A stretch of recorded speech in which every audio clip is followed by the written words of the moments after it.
കൊച്ചിയിലെ പനമ്പിള്ളി നഗറിലെ ആഡംബരം നിറഞ്ഞ മേനോൻസ് നെസ്റ്റ് എന്ന വീടിന് എപ്പോഴും ഒരു ശ്മശാനമൂകതയുടെ ആവരണമുണ്ടായിരുന്നു. പുറത്ത് നഗരം അതിൻ്റെ എല്ലാ തിരക്കുകളോടും കൂടി ഉണർന്നിരുന്നു. വാഹനങ്ങളുടെ ഇരമ്പൽ, കെട്ടിട നിർമ്മാണങ്ങളുടെ ശബ്ദങ്ങൾ, ജീവിതത്തിൻ്റെ നിലയ്ക്കാത്ത ഒഴുക്ക്. എന്നാൽ ആ കൂറ്റൻ ഗേറ്റിനുള്ളിൽ സമയം നിശ്ചലമായിരുന്നു. അവിടെ സെൻട്രലൈസ്ഡ് എയർ കണ്ടീഷണറിൻ്റെ നേർത്ത മൂളൽ മാത്രം കേട്ട് ആദർശ് എന്ന 22കാരൻ തൻ്റെ ഏകാന്തതയിൽ ജീവിച്ചു. നഗരത്തിലെ പ്രശസ്തമായ ബിസിനസ് സ്കൂളിലെ അവസാന വർഷ MBA വിദ്യാർത്ഥിയായിരുന്നു അവൻ. കോളേജിൽ അവന് സൗഹൃദങ്ങളുണ്ടായിരുന്നു. ചിരിക്കാനും സംസാരിക്കാനും ആളുകളുണ്ടായിരുന്നു. പക്ഷേ ആ സൗഹൃദങ്ങൾക്കെല്ലാം ഒരു അതിർവരമ്പുണ്ടായിരുന്നു. ഓരോ ദിവസവും വൈകുന്നേരം ആ വലിയ വീട്ടിലേക്ക് മടങ്ങിയെത്തുമ്പോൾ ശൂന്യതയുടെ തണുപ്പ് അവനെ വിഴുങ്ങു. അമ്മയുടെ മുഖം നേർത്തൊരു ഓർമ്മയായി പോലും മനസ്സിലില്ല. അവനെ ചെറുപ്പത്തിൽ ഉപേക്ഷിച്ച് അവർ പോയിരുന്നു. അച്ഛൻ ഗോപിനാഥൻ മേനോൻ കൊച്ചിയിലെ അറിയപ്പെടുന്ന കൺസ്ട്രക്ഷൻ വ്യവസായിയാണ്. മേനോൻ കൺസ്ട്രക്ഷൻസ് എന്ന സാമ്രാജ്യത്തിൻ്റെ അധിപൻ. അദ്ദേഹത്തിന് മകൻ ജീവനായിരുന്നു. പക്ഷേ ആ സ്നേഹം പ്രകടിപ്പിക്കാൻ അദ്ദേഹത്തിന് ഒരിക്കലും സമയം കിട്ടിയില്ല. സൈറ്റുകൾ, മീറ്റിംഗുകൾ, ബാംഗ്ലൂരിലേക്കും ദുബായിലേക്കുമുള്ള യാത്രകൾ, അതായിരുന്നു അദ്ദേഹത്തിൻ്റെ ലോകം. അവരുടെ സംഭാഷണങ്ങൾ എപ്പോഴും ബിസിനസ് മീറ്റിംഗുകളുടെ അജണ്ട പോലെ ഹ്രസ്വമായിരുന്നു. ആദർശ്, ഞാൻ മുംബൈ വരെ പോകുന്നു. പുതിയ പ്രോജക്റ്റിൻ്റെ കാര്യത്തിനാണ്. വരാൻ 3 ദിവസമാകും. ശരി അച്ഛാ, അക്കൗണ്ടിൽ പണം ഇട്ടിട്ടുണ്ട്. എന്തെങ്കിലും ആവശ്യമുണ്ടെങ്കിൽ വിളിക്കണം. ഓക്കെ അച്ഛാ. അത്രമാത്രം. അച്ഛൻ്റെ ശബ്ദത്തിലെ കരുതൽ അവനറിയാമായിരുന്നു. പക്ഷേ ഒരു തലോടലിനോ എങ്ങനെയുണ്ട് മോനെ, നിന്റെ ദിവസം എന്നൊരു ചോദ്യത്തിനോ വേണ്ടി അവൻ്റെ മനസ്സ് കൊതിച്ചു. അങ്ങനെയിരിക്കെയാണ് ഗോപിനാഥൻ മേനോന് ചെറിയൊരു ആരോഗ്യ പ്രശ്നം വന്നത്. ഉയർന്ന രക്തസമ്മർദ്ദവും തുടർച്ചയായ യാത്രകളും അദ്ദേഹത്തെ തളർത്തി. ഒരു ചെറിയ സർജറി കഴിഞ്ഞ് ഡോക്ടർമാർ കർശനമായ വിശ്രമം നിർദ്ദേശിച്ചു. മരുന്നും ഭക്ഷണവും സമയത്തിന് കിട്ടണം. മാനസിക സമ്മർദ്ദം പൂർണ്ണമായി ഒഴിവാക്കണം. ആദർശ്, ഞാനൊരു ഹോം നഴ്സിനെ ഏർപ്പാടാക്കിയിട്ടുണ്ട്. 1 മാസത്തേക്ക്. എനിക്ക് വേണ്ടിയല്ല, നിനക്കൊരു സഹായത്തിനാണ്. ഞാനില്ലാത്തപ്പോൾ നിനക്ക് ഒറ്റയ്ക്ക് ബുദ്ധിമുട്ടാകും, അച്ഛൻ പറഞ്ഞു. അങ്ങനെയാണ് അനിത ആ വീട്ടിലേക്ക് വരുന്നത്. വെള്ളയിൽ നീലപ്പൂക്കളുള്ള ഒരു കോട്ടൺ സാരിയുടുത്ത്, മുഖത്ത് ലോകത്തിലെ മുഴുവൻ ദുഃഖവും ഒളിപ്പിച്ചു വെച്ചതുപോലൊരു ഭാവവുമായി അവൾ ആ വീടിൻ്റെ പടി കടന്നുവന്നു. 30നോടടുത്ത് പ്രായം. അവളുടെ കണ്ണുകളിൽ പക്ഷേ ഒരുതരം ശാന്തതയുണ്ടായിരുന്നു. അത് ആരെയും ഒറ്റനോട്ടത്തിൽ ആകർഷിക്കുന്ന, സഹതാപം തോന്നിപ്പിക്കുന്ന ഒന്നായിരുന്നു. ഞാൻ അനിത, അവൾ ഭവ്യതയോടെ സ്വയം പരിചയപ്പെടുത്തി. ഗോപിനാഥൻ സാറിൻ്റെ കാര്യങ്ങൾ നോക്കാനായി ഏജൻസിയിൽ നിന്ന് വന്നതാണ്. അവളുടെ ശബ്ദത്തിന് ഒരു പ്രത്യേകതയുണ്ടായിരുന്നു. വർഷങ്ങളായി ആ വീട്ടിൽ മുഴങ്ങാത്ത ഒരു സ്ത്രീ ശബ്ദം. ആദർശ് അവളെ നോക്കി ഒന്ന് തലയാട്ടി. ആ നിമിഷം ആ വീടിൻ്റെ നിശബ്ദതയ്ക്ക് ചെറിയൊരു ഭംഗം വന്നതായി അവന് തോന്നി. ഒരു പുതിയ മുഖം, ഒരു പുതിയ ശബ്ദം. തൻ്റെ ഒറ്റപ്പെട്ട ലോകത്തിലേക്ക് കടന്നുവന്ന ആ സ്ത്രീ തൻ്റെ ജീവിതത്തിൻ്റെ ഗതി മാറ്റിയെഴുതാൻ പോവുകയാണെന്ന് അവൻ അറിഞ്ഞിരുന്നില്ല. അനിതയുടെ വരവോടെ മേനോൻസ് നെസ്റ്റിയിലെ ഘടികാരസൂചികൾക്ക് വേഗത കൂടിയതുപോലെ തോന്നി. അവൾ വെറുമൊരു ഹോം നഴ്സ് ആയിരുന്നില്ല, ആ വീടിൻ്റെ സ്പന്ദനമായി പതിയെ മാറുകയായിരുന്നു. ഗോപിനാഥൻ മേനോന്റെ കാര്യങ്ങൾ അവൾ ഒരു മാലാഖയെപ്പോലെ നോക്കി. മരുന്നുകൾ, കണിശമായ ഭക്ഷണക്രമം, രക്തസമ്മർദ്ദം പരിശോധിക്കുന്നതുവരെ എല്ലാം ഒരു യന്ത്രത്തിൻ്റെ കൃത്യതയോടെ നടന്നു. ദിവസങ്ങൾക്കുള്ളിൽ അദ്ദേഹത്തിന് അവളിൽ പൂർണ്ണ വിശ്വാസമായി. പക്ഷേ അവളുടെ യഥാർത്ഥ ലക്ഷ്യം ആദർശായിരുന്നു. അത് വളരെ തന്ത്രപരവും, ഒരു വിദഗ്ധയായ ശില്പി കല്ലിൽ നിന്ന് രൂപം കൊത്തിയെടുക്കുന്നതുപോലെ സൂക്ഷ്മവുമായിരുന്നു. ഒരു ദിവസം ആദർശ് കോളേജിൽ നിന്ന് ക്ഷീണിച്ചു വന്നപ്പോൾ അവൾ ഒരു ഗ്ലാസ് നാരങ്ങാ വെള്ളവുമായി അവൻ്റെ അരികിലെത്തി. മോൻ വല്ലാതെ ക്ഷീണിച്ചല്ലോ, പ്രോജക്റ്റിൻ്റെ തിരക്കാണോ? അവൾ സഹതാപത്തോടെ ചോദിച്ചു. ആ ചോദ്യം ആദർശിന് പുതിയതായിരുന്നു. അച്ഛൻ പോലും അവൻ്റെ പഠനത്തിൻ്റെ ഭാരത്തെക്കുറിച്ച് ഇത്രയധികം ആകുലപ്പെടാറില്ല. അതേ ചേച്ചി, കുറച്ച് തിരക്കുണ്ട്, അവൻ പറഞ്ഞു. അമ്മയൊക്കെ അടുത്തുണ്ടായിരുന്നെങ്കിൽ ഇപ്പോൾ ഇഷ്ടപ്പെട്ടതൊക്കെ ഉണ്ടാക്കി തന്നേനെ, അല്ലേ? അവൾ ഒരു പുഞ്ചിരിയോടെ പറഞ്ഞു. അമ്മ എന്ന വാക്ക് ഒരു മുറിവിൽ തൊട്ടതുപോലെ അവൻ്റെ ഉള്ളൊന്നു പിടഞ്ഞു. അവൻ ഓർത്തെടുക്കാൻ ശ്രമിച്ചു. ചെറുപ്പത്തിൽ കഴിച്ച അവിയലിൻ്റെ രുചി ഇപ്പോഴും നാവിൻ തുമ്പിലുണ്ട്. അടുത്ത ദിവസം ഊണിന് നല്ല നാടൻ അവിയലുണ്ടായിരുന്നു. അതിന്റെ രുചി അവന്റെ നാവിനെ മാത്രമല്ല, ഓർമ്മകളെയും തൊട്ടുണർത്തി. അതൊരു തുടക്കം മാത്രമായിരുന്നു. അവന്റെ പരീക്ഷാസമയങ്ങളിൽ അവൾ ഉറക്കമൊഴിഞ്ഞ് കട്ടൻ ചായ ഇട്ടുകൊടുത്തു. മോൻ നന്നായി പഠിക്കുന്നുണ്ടല്ലോ, പേടിക്കാനൊന്നുമില്ല, എല്ലാം ശരിയാകും എന്നു പറഞ്ഞ് ആശ്വസിപ്പിച്ചു. അവൾ അവന്റെ മുറി ഒതുക്കി വെക്കുമ്പോൾ അവന്റെ പുസ്തകങ്ങളും ഡയറി കുറിപ്പുകളും അവൾ ശ്രദ്ധിച്ചു. അവന്റെ ഇഷ്ടങ്ങളും താൽപ്പര്യങ്ങളും അവൾ മനസ്സിലാക്കി. അച്ഛനെപ്പോഴും ബിസിനസ് തന്നെ അല്ലേ? മോന്റെ വിഷമം ആര് കാണാനാ? ഒരു ദിവസം അവൾ സഹതാപത്തോടെ പറഞ്ഞു. ആ വാക്കുകൾ ഒരു വിഷവിത്ത് പോലെ അവന്റെ മനസ്സിൽ വീണു.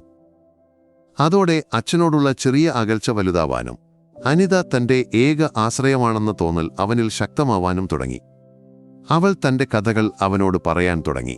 ഗൾഫിൽ നല്ല നിലയിൽ ജീവിച്ചിരുന്ന ഭർത്താവ് ഷാജിയെക്കുറിച്ചും അവിടെ വെച്ചുണ്ടായ അപകടത്തെക്കുറിച്ചും നഷ്ടപ്പെട്ട ജോലിയെക്കുറിച്ചും കടങ്ങളെക്കുറിച്ചും അവൾ കണ്ണീരോടെ സംസാരിച്ചു. ഒരു കാലത്ത് രാജാവിനെപ്പോലെ ജീവിച്ച മനുഷ്യന് ഇപ്പോൾ ഒന്നിനും നിവൃത്തിയില്ലാതെ. അവൾ വാക്കുകൾ പൂർത്തിയാക്കിയില്ല. ആദർശ് അതെല്ലാം പൂർണ്ണമായി വിശ്വസിച്ചു. അവളുടെ സാന്നിധ്യം അവനൊരു ലഹരിയായി മാറി. കോളേജിൽ നിന്ന് വീട്ടിലേക്ക് മടങ്ങിയെത്താൻ അവൻ തിടുക്കം കൂട്ടി. അവളോട് സംസാരിച്ചിരിക്കുമ്പോൾ സമയം പോകുന്നത് അവൻ അറിഞ്ഞില്ല. തന്റെ ജീവിതത്തിലെ എല്ലാ രഹസ്യങ്ങളും സ്വപ്നങ്ങളും നിരാശകളും അവൻ അവളുമായി പങ്കുവച്ചു. അനിത എന്ന സ്ത്രീ തന്റെ അമ്മയുടെയും സുഹൃത്തിന്റെയും സ്ഥാനത്തേക്ക് ഒരുമിച്ച് നടന്നു കയറുന്നത് അവൻ അറിഞ്ഞില്ല. അവൾ നെയ്ത വിശ്വാസത്തിന്റെ നൂലുകൾ അവനെ എത്രമാത്രം വരിഞ്ഞുമുറുക്കുന്നുണ്ടെന്നും. പുറത്ത് കാലവർഷം കലിതുള്ളി പെയ്യുകയായിരുന്നു. ഗോപിനാഥൻ മേനോൻ ഒരു ബിസിനസ് ആവശ്യത്തിനായി ഡൽഹിയിലായിരുന്നു. ആ വലിയ വീട്ടിൽ ആദർശും അനിതയും മാത്രം. അടുക്കളയിൽ പാത്രങ്ങൾ കഴുകിവെക്കുകയായിരുന്ന അനിതയുടെ തേങ്ങൽ കേട്ടാണ് ആദർശ് അങ്ങോട്ട് ചെന്നത്. എന്തുപറ്റി അനിതേച്ചി? അവൻ ആകുലതയോടെ ചോദിച്ചു. അവൾ സാരിത്തലപ്പുകൊണ്ട് കണ്ണുകൾ തുടച്ചു. ഒന്നുമില്ല മോനെ, അവൾ വിറയ്ക്കുന്ന ശബ്ദത്തിൽ പറഞ്ഞു. ഒന്നുമില്ലെന്നോ? നിങ്ങൾക്കറിയുകയായിരുന്നല്ലോ, എന്നോട് പറ. അവന്റെ നിർബന്ധത്തിനു മുന്നിൽ അവൾ പൊട്ടിക്കരഞ്ഞുപോയി. അവൻ അവളെ പിടിച്ച് അടുത്തുള്ള കസേരയിലിരുത്തി. എല്ലാം നഷ്ടപ്പെട്ടു മോനെ, കടം കയറി ഞങ്ങൾ മുടിഞ്ഞു. അതിനേക്കാളൊക്കെ വലിയൊരു ദുഃഖം. അത് പറയാൻ എനിക്കു വയ്യ. അവൾ മുഖം പൊത്തി. എന്താ ചേച്ചി, എന്നോട് പറ. എനിക്ക് സഹായിക്കാൻ പറ്റുന്ന കാര്യമാണെങ്കിൽ ഞാൻ. അവൾ മുഖമുയർത്തി അവനെ നോക്കി. ആ കണ്ണുകളിൽ ലോകത്തിലെ മുഴുവൻ വേദനയും നിറഞ്ഞിരുന്നു. അത് പണം കൊണ്ട് തീരുന്ന പ്രശ്നമല്ല മോനെ. ഞങ്ങൾക്കൊരു കുഞ്ഞില്ല. വിവാഹം കഴിഞ്ഞിട്ട് വർഷം 8 ഷാജിയേട്ടന്റെ അപകടത്തിന് ശേഷം ഡോക്ടർമാർ പറഞ്ഞു ഇനി ഒരു കുഞ്ഞിന് സാധ്യതയില്ലെന്ന്. ആ ഒരൊറ്റ കാരണം കൊണ്ട് അദ്ദേഹത്തിന്റെ വീട്ടുകാരും നാട്ടുകാരും എന്നെ കുറ്റപ്പെടുത്തുന്നു. ഒരു കുഞ്ഞുണ്ടായിരുന്നെങ്കിൽ അദ്ദേഹത്തിന് ജീവിക്കാൻ ഒരു പ്രതീക്ഷയുണ്ടാകുമായിരുന്നു. എനിക്കും ഈ പഴി കേൾക്കേണ്ടി വരില്ലായിരുന്നു. അവളുടെ ഓരോ വാക്കും ഒരു ചാട്ടവാറുപോലെ അവന്റെ മനസ്സിൽ പതിച്ചു. ഒരു സ്ത്രീ അനുഭവിക്കുന്ന വേദനയുടെ ആഴം അവൻ കണ്ടു. ഇനി മരണമല്ലാതെ എന്റെ മുന്നിൽ വേറെ വഴിയില്ല മോനെ. എല്ലാവരുടെയും മുന്നിൽ ഞാനൊരു മച്ചിയായി ജീവിക്കുന്നതിലും ഭേദമതാണ്. അവൾ എഴുന്നേറ്റ് ആത്മഹത്യയെക്കുറിച്ച് സംസാരിക്കാൻ തുടങ്ങി. ആദർശ് അവളെ തടഞ്ഞു. അതൊന്നും വേണ്ട, എന്തിനാണിങ്ങനെ? അവൾ പെട്ടെന്ന് അവന്റെ കാൽക്കലേക്ക് വീണു. മോൻ, എന്നെ രക്ഷിക്കണം. എനിക്കൊരു ജീവിതം തിരിച്ചു തരണം. ഈ ജന്മം ഞാൻ മോന്റെ കാൽക്കൽ വീണ് ജീവിച്ചോളാം. ഒരു കുഞ്ഞിനെ തന്ന് എന്നെ രക്ഷിക്കണം. ആ വാക്കുകൾ ഒരു ഇടിമുഴക്കം പോലെ അവന്റെ കാതുകളിൽ പതിച്ചു. അവൻ സ്തംഭനായി നിന്നുപോയി. അവന്റെ യുക്തിയും ചിന്തയും മരവിച്ചു. മുന്നിൽ കണ്ണീരോടെ തന്റെ ജീവിതം യാചിക്കുന്ന ഒരു സ്ത്രീ. അവളുടെ കണ്ണുകളിലെ ദൈന്യത അവനെ തളർത്തിക്കളഞ്ഞു. ഇത് തെറ്റാണെന്ന് അവന്റെ മനസ്സ് ആവർത്തിച്ചു പറയുന്നുണ്ടായിരുന്നു. പക്ഷേ അവളുടെ കണ്ണുനീരിനു മുന്നിൽ അവന്റെ എല്ലാ പ്രതിരോധവും തകർന്നു. ഒരു ജീവൻ രക്ഷിക്കാനാണല്ലോ എന്ന ചിന്ത അവനെ കീഴടക്കി. ആ മഴയുള്ള രാത്രിയിൽ അവന്റെ ജീവിതത്തിലെ ഏറ്റവും വലിയ തെറ്റായ തീരുമാനത്തിന് അവൻ തലയാട്ടി. ആ മഴയുള്ള രാത്രിക്ക് ശേഷം മേനോൻസ് നെസ്റ്റിലെ അന്തരീക്ഷം മാറി. ആദർശിന്റെ ഉള്ളിൽ കുറ്റബോധത്തിന്റെ കനലുകൾ എരിയുമ്പോഴും ഒരു സ്ത്രീയുടെ ജീവിതം രക്ഷിച്ചുവെന്ന ചിന്ത അവനൊരു താൽക്കാലിക ആശ്വാസം നൽകി. അനിതയുടെ മുഖത്ത് പക്ഷേ പതിയെ ഒരു മാറ്റം വരാൻ തുടങ്ങി. പഴയ ദൈന്യതയ്ക്ക് പകരം അവിടെ ഒരുതരം ആത്മവിശ്വാസം നിറഞ്ഞു. അവളുടെ കണ്ണുകളിലെ സഹതാപം യാചിക്കുന്ന നോട്ടം പതിയെ അപ്രത്യക്ഷമായി. ദിവസങ്ങൾക്കുശേഷം അവൾ ഒരു കടലാസുമായി അവന്റെ അരികിലെത്തി. ഞാൻ ഗർഭിണിയാണ്, അവൾ ഒരു ഡോക്ടറുടെ കുറിപ്പടി കാണിച്ചുകൊണ്ട് പറഞ്ഞു. ആദർശിന് ഒരേ സമയം സന്തോഷവും ഭയവും തോന്നി. നമ്മൾ കാരണം ഒരു കുഴപ്പവുമുണ്ടാകരുത്. എന്റെ ഭർത്താവിന് സംശയം തോന്നാതിരിക്കാൻ ചില കാര്യങ്ങൾ ചെയ്യാനുണ്ട്.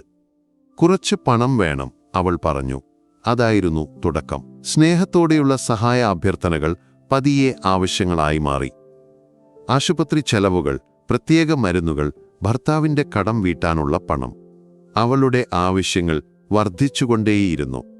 ആദർശൊന്നും ആലോചിക്കാതെ അച്ഛന്റെ അക്കൗണ്ടിൽ നിന്ന് പണം നൽകി. ഒരു ദിവസം അവളുടെ ഭാവം പൂർണ്ണമായും മാറി. എന്റെ ഗർഭത്തിന് കാരണക്കാരൻ നിങ്ങളാണ്. എന്നെ നിങ്ങൾ ലൈംഗികമായി ഉപയോഗിച്ചുവെന്ന് ഞാൻ പോലീസിൽ പരാതി നൽകിയാൽ എന്താകും അവസ്ഥ? അവൾ ഒരു ഭീഷണി സ്വരത്തിൽ ചോദിച്ചു. ആദർശ് ഞെട്ടിത്തെറിച്ചു നിൽക്കുമ്പോൾ അവൾ തന്റെ ഫോൺ എടുത്ത് ഒരു വീഡിയോ പ്ലേ ചെയ്തു. അത് കണ്ട് അവന്റെ രക്തം തണുത്തുറഞ്ഞുപോയി. അവരുടെ സ്വകാര്യ നിമിഷങ്ങൾ അവൾ ഒരു രഹസ്യ ക്യാമറയിൽ പകർത്തിയിരുന്നു. അവളുടെ മുഖത്ത് അതുവരെ കാണാത്ത ഒരു ക്രൂരമായ ചിരി വിടർന്നു.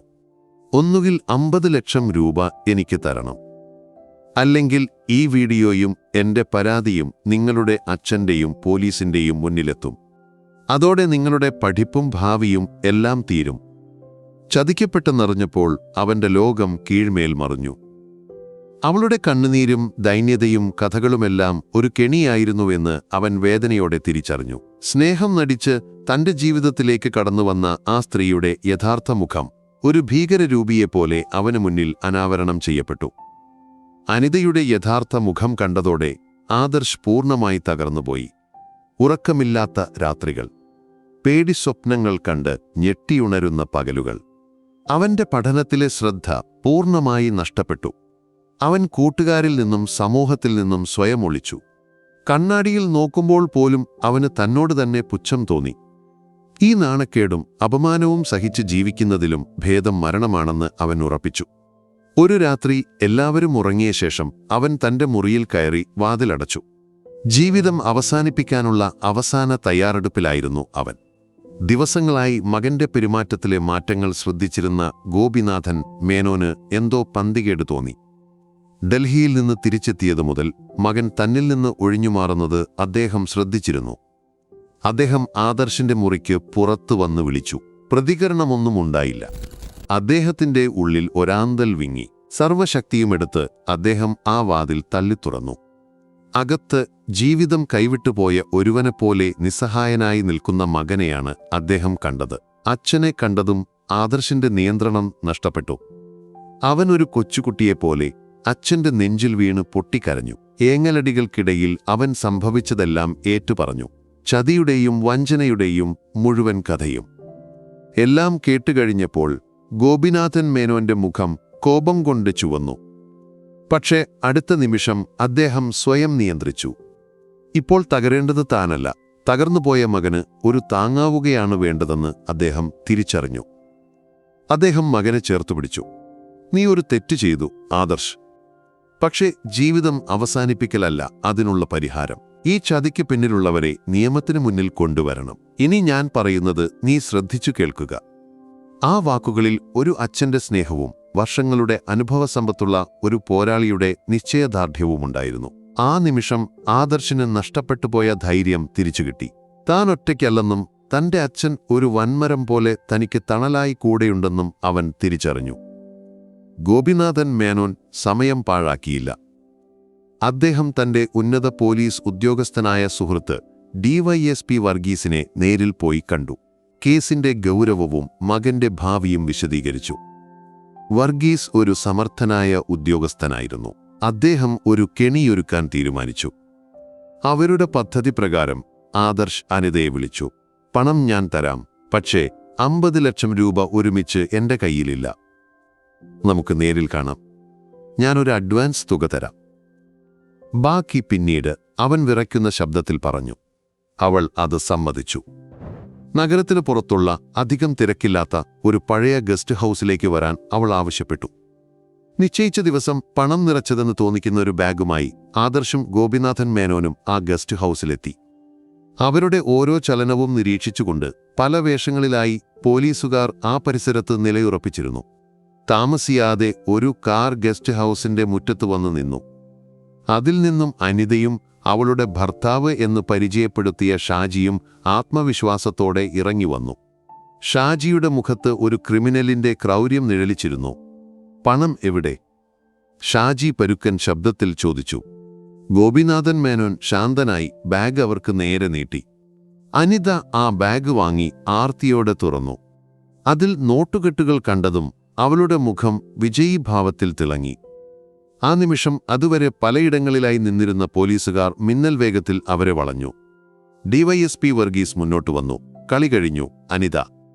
പോലീസിനെ കണ്ടതും അവരുടെ മുഖത്തെ ചിരിമാഞ്ഞു. രക്ഷപ്പെടാൻ ഒരു പഴുതുമില്ലെന്ന് മനസ്സിലാക്കിയ അവർ സ്തംഭരായി നിന്നു. ബ്ലാക്ക്മെയിലിങ്ങിനും പണം തട്ടാൻ ശ്രമിച്ചതിനും പോലീസ് അവരെ അറസ്റ്റ് ചെയ്തു. അനിതയുടെ ഫോണിലെ വീഡിയോ ഒരു പ്രധാന തെളിവായി പോലീസ് കസ്റ്റഡിയിലെടുത്തു. പോലീസ് ജീപ്പ് അവരെയും കൊണ്ട് സൈറൺ മുഴക്കി പാഞ്ഞു പോകുമ്പോൾ ഗോപിനാഥൻ മേനോൻ തന്റെ മകന്റെ തോളിൽ തട്ടി. ചതിയുടെ ഇരുട്ടിൽ നിന്ന് നിയമത്തിന്റെ വെളിച്ചത്തിലേക്ക് അവർ ഒരുമിച്ച് നടന്നു. പോലീസ് ചോദ്യം ചെയ്യലിൽ അനിതയുടെയും ഷാജിയുടെയും യഥാർത്ഥ മുഖം പൂർണ്ണമായി അനാവരണം ചെയ്യപ്പെട്ടു. അവരൊരു വലിയ തട്ടിപ്പു സംഘത്തിലെ കണ്ണികളായിരുന്നു. അനിതയുടെ സൗന്ദര്യവും അഭിനയശേഷിയും ഉപയോഗിച്ച് സമ്പന്നരായ യുവാക്കളെ കെണിയിൽപ്പെടുത്തി പണം തട്ടുകയായിരുന്നു അവരുടെ രീതി. ഇതിനു മുമ്പും പല നഗരങ്ങളിൽ അവർ ഇതേ കുറ്റം ചെയ്തിട്ടുണ്ടെന്ന് പോലീസ് കണ്ടെത്തി. നിയമ നടപടികൾ മുന്നോട്ടുപോയി. ശക്തമായ തെളിവുകളുടെ അടിസ്ഥാനത്തിൽ കോടതി അവരെ കഠിന തടവിന് ശിക്ഷിച്ചു. ഈ സംഭവങ്ങൾ ആദർശിന്റെ ജീവിതത്തിൽ വലിയ മാറ്റങ്ങൾ വരുത്തി. അവൻ പഴയ ഏകാന്തനായ ചെറുപ്പക്കാരനായിരുന്നില്ല. ജീവിതത്തിലെ ഏറ്റവും വലിയ പ്രതിസന്ധിയെ അച്ഛനോടൊപ്പം നിന്ന് നേരിട്ടത് അവന് പുതിയൊരു ആത്മവിശ്വാസം നൽകി.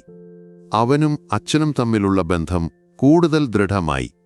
അവർ ഒരുമിച്ച് ബിസിനസ് കാര്യങ്ങൾ നോക്കാൻ തുടങ്ങി. പക്ഷേ ആ ചതിയുടെ മുറിവുണങ്ങാൻ സമയമെടുത്തു. ഗോപിനാഥൻ മേനോൻ മകന് മികച്ച ഒരു കൗൺസിലറുടെ സേവനം ഉറപ്പാക്കി. പതിയെ പതിയെ ആദർശ് ആ ദുരന്തത്തിൽ നിന്ന് മാനസികമായി പുറത്തുവന്നു. മാസങ്ങൾക്കുശേഷം ഒരു ദിവസം അവൻ അച്ഛനോട് പറഞ്ഞു, അച്ഛാ, എനിക്ക് ജയിലിൽ പോയി അനിതയെ ഒന്ന് കാണണം. അച്ഛന്റെ സമ്മതത്തോടെ അവൻ ജയിലിലെത്തി. സന്ദർശകരുടെ മുറിയിലെ ഇരുമ്പഴികൾക്ക് പിന്നിൽ നിന്ന അനിതയുടെ രൂപം അവനെ അത്ഭുതപ്പെടുത്തി. അവളുടെ പഴയ സൗന്ദര്യമോ പ്രസരിപ്പോ ഉണ്ടായിരുന്നില്ല. പരാജയപ്പെട്ട ഒരു കുറ്റവാളിയുടെ നിസ്സംഗതയായിരുന്നു ആ മുഖത്ത്. അവൻ ശാന്തമായി അവളോട് ചോദിച്ചു, എന്തിനായിരുന്നു ഇതെല്ലാം? അവൾ അവനെ നിർവികാരയായി നോക്കി. മറുപടിയൊന്നും പറഞ്ഞില്ല. അവളുടെ മൗനം തന്നെയായിരുന്നു ഏറ്റവും വലിയ ഉത്തരം. അവനത് മതിയായിരുന്നു. തിരിഞ്ഞു നടക്കുമ്പോൾ ആദർശിന്റെ മനസ്സിൽ ഭാരങ്ങളൊന്നുമുണ്ടായിരുന്നില്ല. മനുഷ്യബന്ധങ്ങളെയും വിശ്വാസത്തെയും കുറിച്ച് വലിയൊരു പാഠം പഠിച്ച, കൂടുതൽ പക്വതയും കരുതലുമുള്ള ഒരു പുതിയ മനുഷ്യനായി അവൻ ജീവിതത്തിലേക്ക് തിരികെ നടന്നു. മുന്നിൽ അവനെ കാത്തൊരു പുതിയ ഭാവിയുണ്ടായിരുന്നു. എറണാകുളം ക്രൈംബ്രാഞ്ച് ഓഫീസിലെ തണുത്ത ചോദ്യം ചെയ്യൽ മുറിയിൽ ഡിവൈഎസ്പി വർഗീസിനു മുന്നിൽ അനിതയും ഷാജിയുമിരുന്നു. അനിതയുടെ മുഖത്ത് അപ്പോഴും ഒരു പാവം സ്ത്രീയുടെ ഭാവം വരുത്താൻ അവൾ പാടുപെടുന്നുണ്ടായിരുന്നു. ഷാജിയുടെ കണ്ണുകളിൽ പോലീസിനോടുള്ള പുച്ഛം നിറഞ്ഞിരുന്നു. എന്റെ പേര് അനിത. ഞാനൊരു ഹോം നേഴ്സാണ്. ആ പയ്യൻ എന്നെ ചതിച്ചതാണ് സാറേ, അവൾ കരഞ്ഞുകൊണ്ടു പറഞ്ഞു തുടങ്ങി. വർഗീസ് ശാന്തമായി മേശപ്പുറത്തുണ്ടായിരുന്ന അവളുടെ ഫോണെടുത്ത് ആ വീഡിയോ പ്ലേ ചെയ്തു. അതിലെ ദൃശ്യങ്ങൾ കണ്ടതും അവളുടെ മുഖത്തെ അഭിനയത്തിന്റെ അവസാന കണികയും മാഞ്ഞുപോയി. ഇതാണോ ചതി? ഒരു സംഭാഷണം പോലും റെക്കോർഡ് ചെയ്യുന്നത് കുറ്റകരമാണ്. ഇത് നിങ്ങൾ ഒളിക്യാമറ വെച്ച് പകർത്തിയതാണ്. ബ്ലാക്ക്മെയിലിംഗ്, ഗൂഢാലോചന, പണം തട്ടാൻ ശ്രമിക്കൽ. കുറഞ്ഞത് 10 വർഷമെങ്കിലും അകത്ത് കിടക്കാം, വർഗീസ് പറഞ്ഞു. അടുത്ത ഊഴം ഷാജിയുടേതായിരുന്നു. അവൻ തുടക്കം മുതലേ ആക്രമണ സ്വഭാവത്തിലായിരുന്നു. അവൾ എന്റെ ഭാര്യയാണ്. അവളെ അവൻ ഉപദ്രവിച്ചു. അതിന് ഞങ്ങൾ നീതി ചോദിച്ചതാണോ തെറ്റ്? വർഗീസ് ഒരു ഫയൽ തുറന്നു. ഷാജി, വയസ്സ് 38. യഥാർത്ഥ പേര് റഷീദ്, പാലക്കാട് സ്വദേശി. ബാംഗ്ലൂരിലെ ഒരു ജ്വല്ലറി മോഷണക്കേസിലും ചെന്നൈയിലെ ഒരു റിയൽ എസ്റ്റേറ്റ് തട്ടിപ്പ് കേസിലും പ്രതി. അനിത അല്ല, യഥാർത്ഥ പേര് സീനത്ത്, റഷീദിന്റെ കൂട്ടുപ്രതി. നിങ്ങളുടെ ഗൾഫ് കഥയും അപകടവും എല്ലാം ഞങ്ങൾ വിശ്വസിക്കുമെന്ന് കരുതിയോ? തങ്ങളുടെ യഥാർത്ഥ ചരിത്രം പോലീസിന്റെ കയ്യിലുണ്ടെന്ന് മനസ്സിലാക്കിയതോടെ അവരുടെ പ്രതിരോധം തകർന്നു. പതിയെ പതിയെ അവർ എല്ലാം ഏറ്റുപറഞ്ഞു. സമ്പന്ന കുടുംബങ്ങളിലെ യുവാക്കളെ ലക്ഷ്യമിടുന്ന ഒരു വലിയ ശൃംഖലയുടെ ഭാഗമായിരുന്നു അവർ. അനിതയുടെ സൗന്ദര്യവും അഭിനയശേഷിയുമായിരുന്നു അവരുടെ പ്രധാന ആയുധം. ആദർശിനു മുൻപും പലരെയും അവർ ഇതേ കെണിയിൽപ്പെടുത്തി ലക്ഷങ്ങൾ തട്ടിയിരുന്നു. ചോദ്യം ചെയ്യൽ പുരോഗമിക്കുമ്പോൾ ആദർശ് രക്ഷപ്പെട്ടത് എത്ര വലിയൊരു അപകടത്തിൽ നിന്നാണെന്ന് ഗോപിനാഥൻ മേനോൻ തിരിച്ചറിയുകയായിരുന്നു. നിയമത്തിന്റെ കൈകൾ അവരെ മുറുക്കുമ്പോൾ പുറത്ത് തന്റെ മകന്റെ ജീവിതം സുരക്ഷിതമാവുകയായിരുന്നു. അനിതയുടെയും ഷാജിയുടെയും അറസ്റ്റ് കൊച്ചിയിലെ പത്രങ്ങളിൽ ഒരു ചെറിയ വാർത്തയായി വന്നു. ബ്ലാക്ക്മെയിൽ തട്ടിപ്പു സംഘം പിടിയിൽ എന്ന തലക്കെട്ടിനപ്പുറം ഗോപിനാഥൻ മേനോൻ തന്റെ സ്വാധീനം ഉപയോഗിച്ച് ആദർശിന്റെ പേര് എവിടെയും വരാതെ ശ്രദ്ധിച്ചു. പക്ഷേ പുറംലോകമറിയാത്ത മുറിവുകൾ ആദർശിന്റെ ഉള്ളിൽ ആഴത്തിലായിരുന്നു. അവൻ രാത്രികളിൽ ഞെട്ടിയുണർന്നു. ആളുകളെ അഭിമുഖീകരിക്കാൻ ഭയപ്പെട്ടു. അവന്റെ മാറ്റം കണ്ട ഗോപിനാഥൻ മേനോൻ നഗരത്തിലെ പ്രശസ്തനായ സൈക്കോളജിസ്റ്റ് ഡോക്ടർ ചെറിയാനെ സമീപിച്ചു. ആദ്യമൊക്കെ സംസാരിക്കാൻ മടിച്ചെങ്കിലും ഡോക്ടറുടെ സൗമ്യമായ സമീപനത്തിനു മുന്നിൽ ആദർശ് പതിയെ മനസ്സ് തുറന്നു. താൻ അനുഭവിച്ച ചതി, വിശ്വാസവഞ്ചന, കുറ്റബോധം, ഭയം എല്ലാം അവൻ പങ്കുവച്ചു. ആദർശ്, നിങ്ങളൊരു ഇരയാണ്. നിങ്ങളുടെ സഹാനുഭൂതിയും സ്നേഹവും ഒരു ക്രിമിനൽ മുതലെടുത്തു. അതിൽ നിങ്ങൾ ലജ്ജിക്കേണ്ടതില്ല, ഡോക്ടർ പറഞ്ഞു. ആ വാക്കുകൾ അവന് വലിയ ആശ്വാസം നൽകി. കൗൺസിലിംഗ് സെഷനുകൾ അവനെ പതിയെ ജീവിതത്തിലേക്ക് തിരികെ കൊണ്ടുവന്നു. അതേസമയം ഗോപിനാഥൻ മേനോനും മാറുകയായിരുന്നു. അദ്ദേഹം തന്റെ തിരക്കുകൾ കുറച്ചു, മകനോടൊപ്പം കൂടുതൽ സമയം ചിലവഴിക്കാൻ തുടങ്ങി. അവർ ഒരുമിച്ച് പ്രഭാത ഭക്ഷണം കഴിച്ചു, ബിസിനസ് കാര്യങ്ങൾ ചർച്ച ചെയ്തു, രാത്രികളിൽ പഴയ സിനിമകൾ കണ്ടു. ഒരു ദിവസം രാത്രി ബാൽക്കണിയിലിരിക്കുമ്പോൾ ഗോപിനാഥൻ മേനോൻ പറഞ്ഞു, എന്റെ തുടക്കകാലത്ത് ഞാനും ഒരുപാട് ചതിക്കപ്പെട്ടിട്ടുണ്ട്. ബിസിനസ്സിൽ വിശ്വസിച്ചവർ തന്നെ പിന്നിൽ നിന്ന് കുത്തിയിട്ടുണ്ട്. പക്ഷേ ഓരോ വീഴ്ചയും നമ്മളെ കൂടുതൽ ശക്തരാക്കും. നീയും ഇപ്പോൾ കൂടുതൽ ശക്തനായി. അച്ഛൻ ആദ്യമായി തന്റെ ജീവിതത്തിലെ പരാജയങ്ങളെക്കുറിച്ച് സംസാരിക്കുന്നത് കേട്ട് ആദർശിന് അത്ഭുതം തോന്നി. ആ നിമിഷം അവർ തമ്മിലുള്ള അദൃശ്യമായ മതിൽ പൂർണ്ണമായി ഇല്ലാതായി. അച്ഛനും മകനും എന്നതിനപ്പുറം അവർ നല്ല സുഹൃത്തുക്കളായി മാറുകയായിരുന്നു. ചതിയുടെ മുറിവുകൾ ഉണങ്ങാൻ സമയമെടുക്കുമായിരിക്കാം, പക്ഷേ ആ മുറിവുകൾ അവരെ കൂടുതൽ അടുപ്പിച്ചിരുന്നു. കോടതി വരാന്തയിലെ തണുത്ത ഇടനാഴികൾ ആദർശിന് ശ്വാസം മുട്ടിക്കുന്നതായി തോന്നി. ഓരോ തവണയും കേസ് വിളിക്കുമ്പോൾ അവന്റെ ഹൃദയമിടിപ്പ് ഉയർന്നു. അനിതയുടെയും ഷാജിയുടെയും വിചാരണ മാസങ്ങളോളം നീണ്ടുനിന്നു. ഗോപിനാഥൻ മേനോൻ നഗരത്തിലെ ഏറ്റവും മികച്ച ക്രിമിനൽ അഭിഭാഷകനായ അഡ്വക്കേറ്റ് മാത്യു കുര്യനെ കേസേൽപ്പിച്ചിരുന്നു. പ്രതിഭാഗം അഭിഭാഷകൻ അനിതയെ ഒരു നിസ്സഹായയായ ഇരയായി ചിത്രീകരിക്കാൻ പരമാവധി ശ്രമിച്ചു. ആദർശിന്റെ സമ്പന്നമായ പശ്ചാത്തലം ഉപയോഗിച്ച് അവൻ അവളെ പ്രലോഭിപ്പിച്ച് ചതിക്കുകയായിരുന്നു എന്ന് അവർ വാദിച്ചു. ഓരോ വാദവും കേൾക്കുമ്പോൾ ആദർശിന്റെ ഉള്ളിൽ അപമാനത്തിന്റെ തീ ആളിക്കത്തി. ലോകം മുഴുവൻ തന്നെ ഒരു കുറ്റവാളിയായി കാണുകയാണോ എന്ന് അവൻ ഭയപ്പെട്ടു. വിസ്താരത്തിനായി ഒരിക്കൽ അവന് കോടതിയിൽ കയറേണ്ടി വന്നു. പ്രതിഭാഗം വക്കീലിന്റെ കുത്തിനോവിക്കുന്ന ചോദ്യങ്ങൾക്ക് മുന്നിൽ അവൻ പതറി. മിസ്റ്റർ ആദർശ്, നിങ്ങളുടെ വീട്ടിൽ ജോലിക്ക് നിന്ന ഒരു പാവം സ്ത്രീയോട് നിങ്ങൾക്കെന്തിനായിരുന്നു ഇത്ര അടുപ്പം? അവർക്കൊരു കുഞ്ഞില്ലാത്തതിന്റെ പേരിൽ നിങ്ങൾ സഹതാപം നടിച്ച് അവരെ മുതലെടുക്കാൻ ശ്രമിച്ചില്ലേ? ഓരോ ചോദ്യവും ഒരു കൂരമ്പ് പോലെ അവനെ മുറിവേൽപ്പിച്ചു. പക്ഷേ അഡ്വക്കേറ്റ് മാത്യു കുര്യന്റെ ഇടപെടൽ അവന് തുണയായി. യുവർ ഓണർ, ഇവിടെ ഇര ആരാണെന്ന് വ്യക്തമാക്കുന്ന തെളിവുകൾ ഞങ്ങളുടെ പക്കലുണ്ട് എന്ന് പറഞ്ഞുകൊണ്ട് അദ്ദേഹം ആ ഒളിക്യാമറ ദൃശ്യങ്ങൾ കോടതിയിൽ സമർപ്പിച്ചു. അതോടൊപ്പം അനിതയും ഷാജിയും ഇതിനു മുൻപ് നടത്തിയ തട്ടിപ്പുകളുടെ വിവരങ്ങളും അവരുടെ യഥാർത്ഥ പേരും പൂർവ്വചരിത്രവും അടങ്ങിയ പോലീസ് റിപ്പോർട്ടും നിർണായകമായി. ദിവസങ്ങൾ നീണ്ട വിസ്താരത്തിനും വാദപ്രതിവാദങ്ങൾക്കും ശേഷം ആ ദിവസം വന്നെത്തി. കോടതി മുറി നിശബ്ദമായിരുന്നു. ജഡ്ജി വിധി പ്രസ്താവിച്ചു. ലഭ്യമായ തെളിവുകളുടെ അടിസ്ഥാനത്തിൽ പ്രതികളായ സീനത്ത് എന്ന അനിതയും റഷീദ് എന്ന ഷാജിയും ഗൂഢാലോചന, ബ്ലാക്ക്മെയിലിംഗ്, വഞ്ചന എന്നീ കുറ്റങ്ങൾ ചെയ്തതായി സംശയാതീതമായി തെളിയിക്കപ്പെട്ടിരിക്കുന്നു. കോടതി അവരെ 7 വർഷത്തെ കഠിന തടവിന് ശിക്ഷിക്കുന്നു. വിധി കേട്ട് നിർവികാരരായി നിൽക്കുന്ന അനിതയെയും ഷാജിയെയും പോലീസ് കൊണ്ടുപോകുമ്പോൾ ആദർശ് അച്ഛന്റെ കയ്യിൽ മുറുകെ പിടിച്ചു. നീതിയുടെ വെളിച്ചം തന്റെ ജീവിതത്തിലേക്ക് തിരിച്ചുവന്നതിന്റെ ആശ്വാസത്തിൽ അവന്റെ കണ്ണുകൾ നിറഞ്ഞു. വിധി വന്ന് 1 വർഷം കഴിഞ്ഞിരുന്നു. ആ സംഭവം ആദർശിന്റെ ജീവിതത്തിൽ ഒരു പാടായി അവശേഷിച്ചെങ്കിലും അതവനെ കൂടുതൽ കരുത്തനും പക്വതയുള്ളവനുമാക്കി മാറ്റിയിരുന്നു. അവൻ MBA ഉയർന്ന മാർക്കോടെ പാസായി ഇപ്പോൾ മേനോൻ കൺസ്ട്രക്ഷൻസിൽ അച്ഛന്റെ വലങ്കൈയായി പ്രവർത്തിക്കുന്നു. അവന്റെ ജീവിതം ഇപ്പോൾ പ്രോജക്റ്റുകളും സൈറ്റ് വിസിറ്റുകളും മീറ്റിംഗുകളും കൊണ്ട് നിറഞ്ഞിരുന്നു. പഴയ ഏകാന്തതയുടെ നിഴലുകൾ പൂർണ്ണമായി മാഞ്ഞുപോയിരുന്നു. അച്ഛനും മകനും എന്നതിലുപരി അവർ മികച്ച ബിസിനസ് പങ്കാളികളായി മാറി. ഒരു ദിവസം വൈകുന്നേരം കൊച്ചിയിലെ ഒരു പുതിയ കോഫി ഷോപ്പിൽ ഒരു പ്രോജക്റ്റിന്റെ ആർക്കിടെക്റ്റായ മായയെ കാത്തിരിക്കുകയായിരുന്നു ആദർശ്. മായ ചുറുചുറുക്കും സംസാരപ്രിയയുമായ ഒരു പെൺകുട്ടിയായിരുന്നു. അവരുടെ സംസാരം പലപ്പോഴും പ്രോജക്റ്റിന്റെ അതിരുകൾ കടന്ന് യാത്രകളെയും പുസ്തകങ്ങളെയും കുറിച്ചായി. ആദർശ്, നിങ്ങൾക്കെന്താ എപ്പോഴും ഇത്ര ഗൗരവം? അവൾ ചിരിച്ചുകൊണ്ട് ചോദിച്ചു. അവൻ ഒന്ന് പുഞ്ചിരിച്ചു. അങ്ങനെയൊന്നുമില്ല, ചില അനുഭവങ്ങൾ നമ്മളെ അങ്ങനെയാക്കും. എന്തനുഭവം? അവൾ കൗതുകത്തോടെ ചോദിച്ചു. അവൻ ഒരു നിമിഷം ആലോചിച്ചു. മുൻപായിരുന്നെങ്കിൽ അവൻ ആ വിഷയം മാറ്റുമായിരുന്നു. പക്ഷേ ഇപ്പോൾ അവനതിന് കഴിഞ്ഞു. ഒരിക്കൽ ഒരാളെ അമിതമായി വിശ്വസിച്ചു. അതിൽ നിന്ന് ഒരുപാട് പഠിച്ചു. അവൻ ശാന്തമായി പറഞ്ഞു. അവന്റെ ശബ്ദത്തിലെ പക്വതയും സത്യസന്ധതയും മായയെ ആകർഷിച്ചു. അവരുടെ സൗഹൃദം പതിയെ വളരുകയായിരുന്നു. അതൊരു പുതിയ തുടക്കമാണെന്ന് ആദർശ് തിരിച്ചറിഞ്ഞു. ഭയമോ സംശയമോ ഇല്ലാത്ത സത്യസന്ധതയിൽ കെട്ടിപ്പടുത്ത ഒരു ബന്ധത്തിന്റെ തുടക്കം. പുറത്ത് കൊച്ചി നഗരം അതിന്റെ തിരക്കുകളിലേക്ക് ആഴ്ന്നിറങ്ങുമ്പോൾ ആദർശ് മായയോട് സംസാരിച്ചിരുന്നു. അവന്റെ മനസ്സിൽ ഭാരങ്ങളുണ്ടായിരുന്നില്ല. ചതിയുടെ കനൽപാതകൾ താണ്ടി അവൻ എത്തിച്ചേർന്നത് പുതിയൊരു ലോകത്തായിരുന്നു.